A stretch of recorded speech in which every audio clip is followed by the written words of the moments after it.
பேரறிஞர் பெருந்தகை அண்ணா அவர்கள் மாற்றான் தோட்டத்து மல்லிகைக்கு மனம் உண்டு என்ற அவருடைய கூற்றின்படி அந்த முருக பக்தர்கள் மாநாட்டுக்கு அவர்கள் அழைப்பு கொடுத்தார்கள். அந்த அன்பான அழைப்பை ஏற்று அதிலே முருக பக்தர்கள் என்கிற அடிப்படையிலே தான் அதிலே கலந்து கொண்டோம். அரசியல் அதிலே இல்லை என்பதை நீதிமன்றமும் அதிலே உறுதியாக தீர்ப்பு வழங்கியிருந்தது.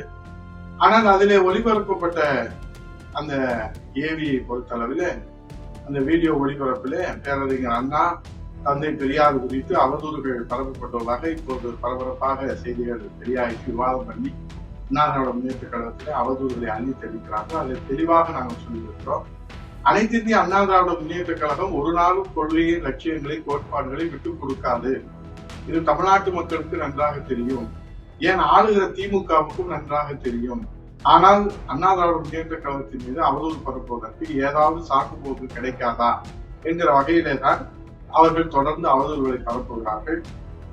பொதுச் செயலாளர் புரட்சித் தலைவர் எடப்பாடியை பொறுத்தளவில் பேரறிஞர் அண்ணா அவர்களை பற்றியும் புரட்சித் தலைவர் அம்மா அவர்களை பற்றியும் அவதூறாக பேசிய காரணத்தால் தான் என்ன முடிவெடுத்தார் என்பது தமிழ்நாட்டு மக்களுக்கு நன்றாக தெரியும். அதை திரும்ப இந்த நேரத்தில் திராவிட முன்னேற்ற கழகத்திற்கு நான் நினைவு கூற கடமைப்பட்டது.